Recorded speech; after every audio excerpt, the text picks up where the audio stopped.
Olá, o Mundo Maior Repórter de hoje vai tratar de um assunto polêmico, os grandes assassinatos. Vamos tentar entender o que passa na mente dos criminosos. Eles nascem assim? São frutos da sociedade? Ou sofrem alguma influência obsessora? Quais os cuidados que a imprensa deve ter ao noticiar crimes de grande repercussão? E como as vítimas e os culpados são auxiliados no plano espiritual?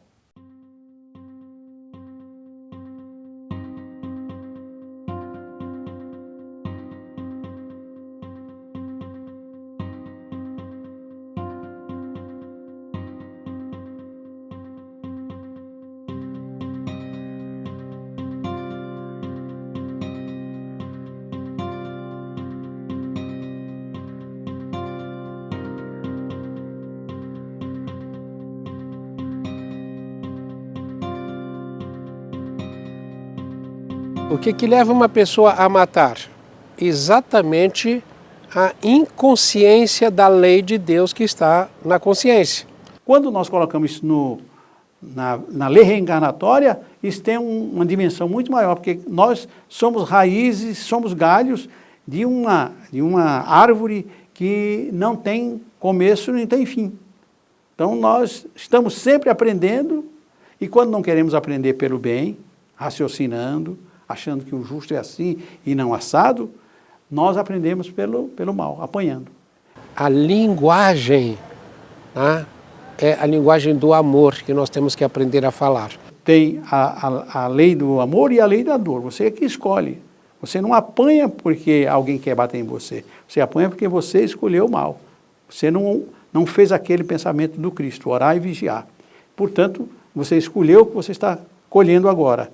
E por isso que Jesus pôde dizer, nenhuma de minhas ovelhas se perderá. Até o assassino vai ser o arcanjo um dia. O mundo espiritual doutrina, fala, mostra, esclarece, mostra o passado, mostra as vítimas que ele fez e ele vai automaticamente aceitando. Então, às vezes, incompatibilidades do passado reeditam os grandes duelos. Ela vai ficar tendo que fazer um processo de se ressuscitar. Vai ficar em busca de si mesma, num sofrimento terrível. E muitas vezes ela só ressuscita, ela só se recupera quando numa outra encarnação ela recebe como filho a pessoa que ela matou. O passado convive e come no mesmo prato, trazendo ódios e que precisam ser transformados em elos de amor, só que nem sempre se consegue esse intento. Ao invés de tirar a vida, ela vai ter que sustentar a vida do outro. E aí vai acontecer o quê? Ela vai desenvolver amor. 31 de outubro de 2002, Campo Belo, São Paulo. É nesse cenário que o casal Marisa e Manfred von Richthofen é assassinado pelos irmãos Cravinhos. Suzane von Richthofen, a filha do casal, é condenada por auxiliar e ser mentora do crime. O que levaria jovens como Suzane a cometerem crimes desta natureza? Os pais tratam com carinho desde pequenininho, tudo, deixa crescendo, às vezes dão até coisas materiais demais para eles, né? É que piora a situação, não lembram de dar a parte religiosa para o equilíbrio moral dele. Então, aí, esses filhos passam da adolescência e eles têm uma vida própria espiritual, onde eles relembram coisas do passado já. O seu espírito, ao dormir, eles vão lembrar, ver flashes de vidas passadas, quem for, e vai relembrar quem foi os pais deles, entendeu? Que foram inimigos do passado. O que leva um pai a matar um filho, o que leva um filho a matar um pai, o que leva um parentes a se matarem. Muitas vezes, isso é só um estágio da recuperação. Aqueles que foram grandes inimigos no passado, muitas vezes são reunidos no mesmo lar. E eles trazem esse antagonismo do passado com um propósito de superá-lo. As traições e as calúnias e as situações de maldade acontecem com aqueles que comem no mesmo prato, né?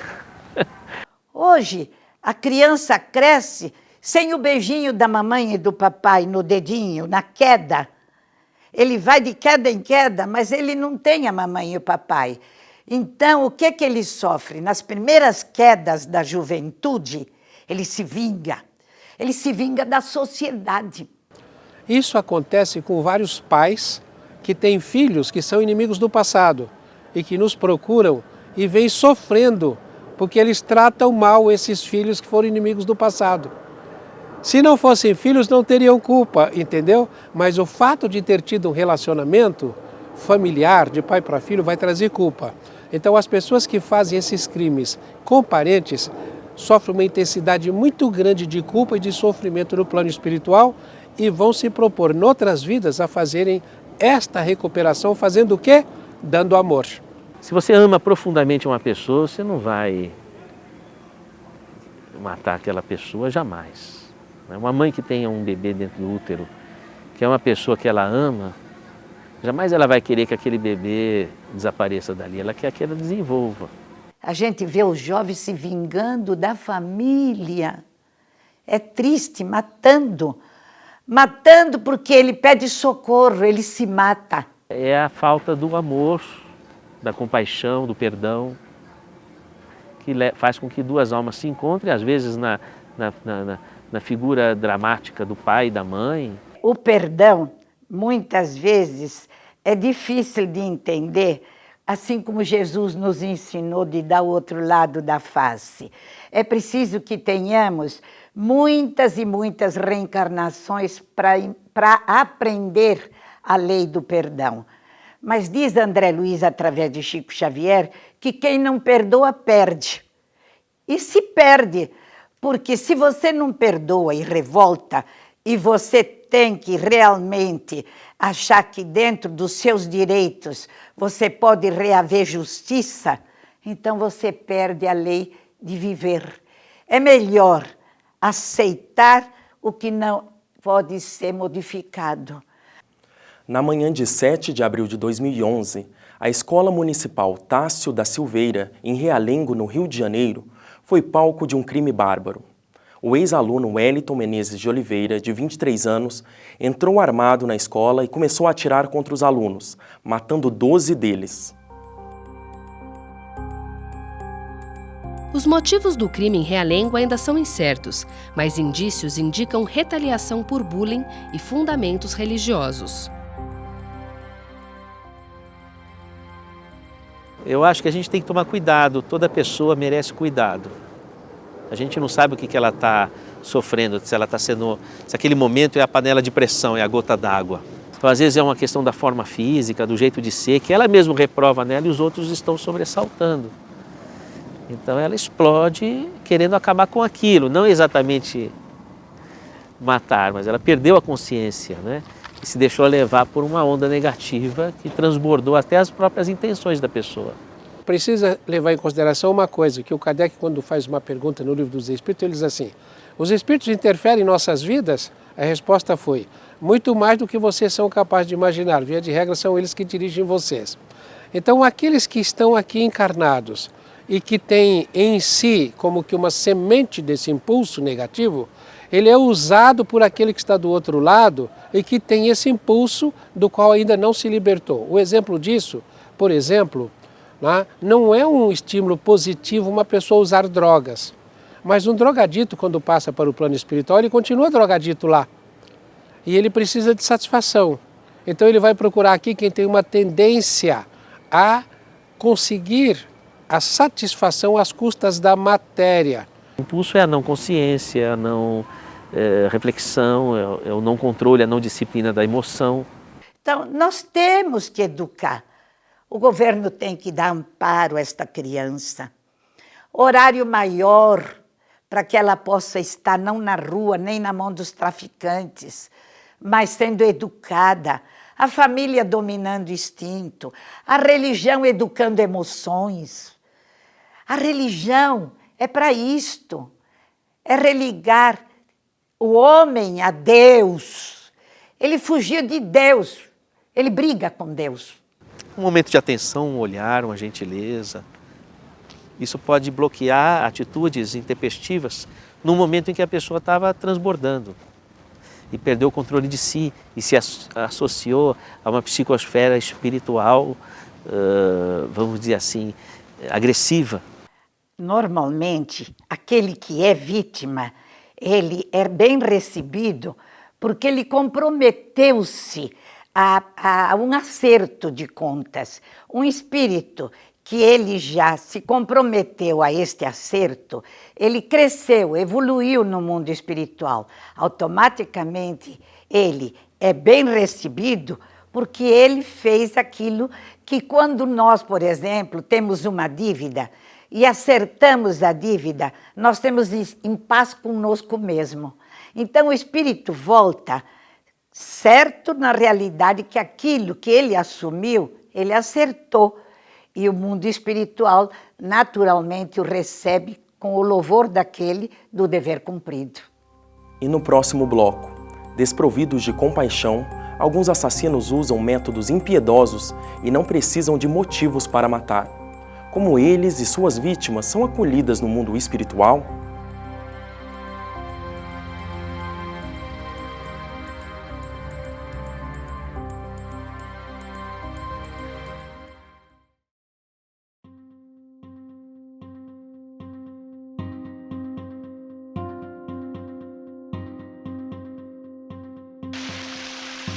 Um dos criminosos mais famosos do mundo foi inspiração para a indústria cinematográfica. Norman Bates, de Psicose, e Leatherface, do Massacre da Serra Elétrica, são personagens baseados em Ed Gein, o assassino confesso de 2 mulheres e suspeito de matar outras 5 pessoas. Seus crimes ganharam notoriedade porque, além das mortes, Ed Gein desenterrava sepulturas, exumava os corpos e guardava os membros e órgãos como troféus. Crimes macabros e em série normalmente são praticados por psicopatas, doentes psíquicos que não conseguem distinguir o caráter bizarro do seu comportamento. Mas como explicar uma mente doentia como a de Ed? O espírito pode trazer esse impulso de outras vidas? E será que um psicopata é capaz de se curar? Sempre que você pratica um crime, você está sob obsessão. Não há possibilidade de ser diferente. Você não está com a ajuda de entidades mentoras, trazendo ideias boas. Você está sempre sob o tacão, sob a ordem de entidades negativas. Claro que você tem responsabilidade, porque você só é envolvido por entidades negativas quando você permite em ser dominado. Os espíritos ensinam no livro dos Espíritos de Allan Kardec que não existem almas eternamente designadas ao mal. Quando Jesus diz assim, vós sois deuses, ele diz, vós sois, ele não diz sereis. E ele diz, isso que eu faço, vós o fareis. Aí está no futuro. Vocês, todos nós somos deuses, mas em manifestação. E um dia, todos terão que manifestar a imagem e semelhança de Deus, segundo a qual foram criados. Em muitos casos, a pessoa não recebe esse tratamento médico, biológico, e isso influencia no espírito. O espírito continua tendo aquele dom negativo do passado. E nós temos muitos amigos que foram drogaditos e hoje são recuperadores de drogados. Muitos amigos que nós conhecemos na cadeia e hoje dirigem instituições de beneficiar a humanidade. Todos nós estamos destinados à angelitude. É preciso que aprendamos que é melhor deixar que o tempo resolva estas situações. Mas esta educação é difícil. 1998, Parque do Estado, região sul da cidade de São Paulo. É aqui que o motoboy Francisco de Assis Pereira violentou e assassinou pelo menos 6 mulheres e tentou estuprar outras. Conhecido como o maníaco do parque, ele iludia suas vítimas com a possibilidade de virarem modelos profissionais e as levava até este parque, onde as estuprava e matava.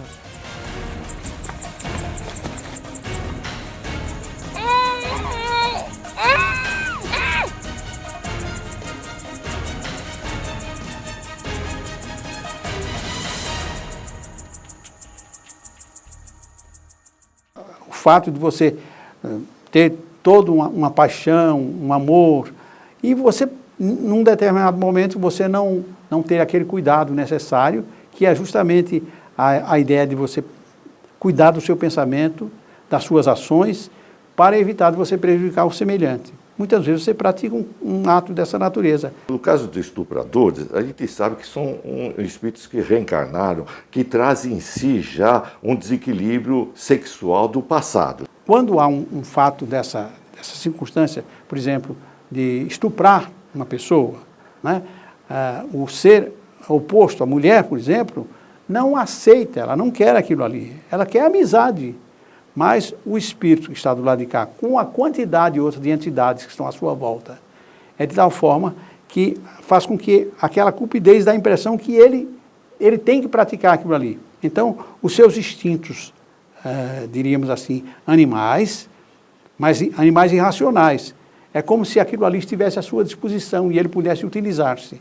Estamos no Fórum Criminal da Barra Funda, onde acontece o 4º dia do julgamento de Gil Rugai, ex-seminarista acusado de matar o pai e a madrasta em 2002 com 11 tiros. Viemos até aqui para saber como que a imprensa lida com casos como este e como fica a mente dos jornalistas ao lidar com assassinatos de grande repercussão nacional.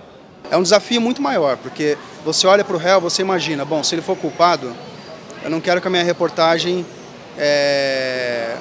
seja muito condescendente com ele. E aí você olha e fala, se ele for inocente, eu não quero ser injusto de estar massacrando alguém inocente. Então eu tento ser, na minha reportagem, o máximo isento possível de escrever o que está acontecendo, sem em qualquer momento emitir qualquer opinião ou qualquer juízo de valor. Às vezes você pode prejudicar uma pessoa através da foto, ou às vezes você pode ajudar. É complicado para o repórter lidar assim, com vítima, com envolvidos em crime, né? Porque são pessoas que já estão abaladas, né? E o repórter quer tirar aquela informação, né? Então, assim, é um trabalho de troca, né? Então você tenta dar um apoio para aquela família, dizer por que o trabalho do jornalista está sendo importante naquele momento, para que você tire dele aquela informação. Eu acho que um jornalista ele nunca pode assumir conclusões definitivas sem ter muita certeza do que ele está falando. Você não pode culpar nem absolver alguém do ponto de vista da mídia, né? Sem que você tenha certeza baseada em evidências muito fortes. Efetivamente, muitas vezes, uma notícia trazida de forma espetaculosa atrapalha, às vezes, a investigação da polícia. Cada um tem sua rota de trabalho, né? Então tem que se respeitar, eu acho, o trabalho da polícia, primeiramente, e em seguida a imprensa também. Apesar de crimes hediondos acontecerem em todos os lugares do mundo, uma pesquisa divulgada no ano passado pelo Ministério da Justiça revelou que o Brasil tem cerca de 26 homicídios para cada 100 mil habitantes, o maior número absoluto do mundo. Mas o programa Brasil Mais Seguro, lançado pelo governo há apenas 7 meses, mostra que este quadro pode mudar em breve. O índice de mortes criminosas em Alagoas, o estado mais violento do país, já apresenta uma redução de quase 15% desde a implantação do projeto. O Brasil, por exemplo, nós que somos espíritas, temos um livro que é o Brasil, Pátria do Evangelho, né, Coração do Mundo.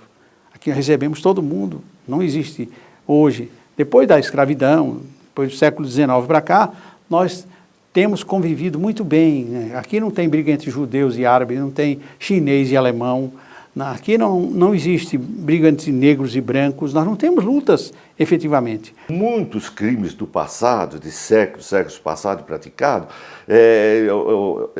esses algozes começaram a entender que ele praticou mal. Então, só com essa ideia, eles desencarnam, na próxima reencarnação, eles podem estar num outro país e vêm reencarnar aqui, que é o país que está propício a dar um reequilíbrio para esses espíritos, tá certo? A quantidade de mortes que nós temos no Brasil hoje, por exemplo, a última estatística dizia que em 2010 nós tivemos 44 mil mortes. 44 mil homicídios é maior do que muitas guerras que estão acontecendo no mundo. Né? E são guerras, países que não se entenderam e começaram a tirar um de lá, outro de cá, bomba da lã, bomba de cá, certo? Então, existe coisas dessa natureza. E aqui não, é o ser humano. Então, nós temos cidades aí que são violentas e o indivíduo não leva para casa qualquer coisa. Chamou de feio, ele fala, não feio, é sua mãe, seu pai, seu tio, e se me chamar de novo de feio, lhe dou um tiro na cara. Então, o indivíduo está ali predisposto, ele já é um espírito totalmente viciado, e ele deve ter muitas entidades à sua volta. E essas entidades dizem, não deixa para lá, não. Gente folgada não pode ser assim, não. Você tem que agir dessa maneira, você tem que agir de forma violenta. Agora, aqueles que reencarnam para esse fim de reequilíbrio aqui no Brasil e não conseguem, por vários motivos, entre eles não reencarna numa família que tem uma estruturação boa, trabalhadores, que não encaminham os filhos para o trabalho, para a religião, e esse espírito que estava necessitando disso aí, não recebe isso aí. Aquele que assumiu a culpa por um erro cometido, ele naturalmente ele vai sofrer o desencanto de não ter sabido assumir e aproveitar a reencarnação. É que você não fez aquilo que o Cristo ensinou, orar e vigiar. Ter cuidado com o que você pensa para não fazer aquilo errado e se arrepender posteriormente. Esse foi o Mundo Maior Repórter de hoje. Gostou? Tem dúvidas sobre o tema? Mande um e-mail para mundomaiorrepórter@redemundomaior.com.br com comentários, críticas e dúvidas. Ficaremos felizes em responder. Em breve, o programa estará disponível em nosso canal na internet para você assistir novamente e indicar para seus amigos. Acesse redemundomaior.com.br. Até a próxima!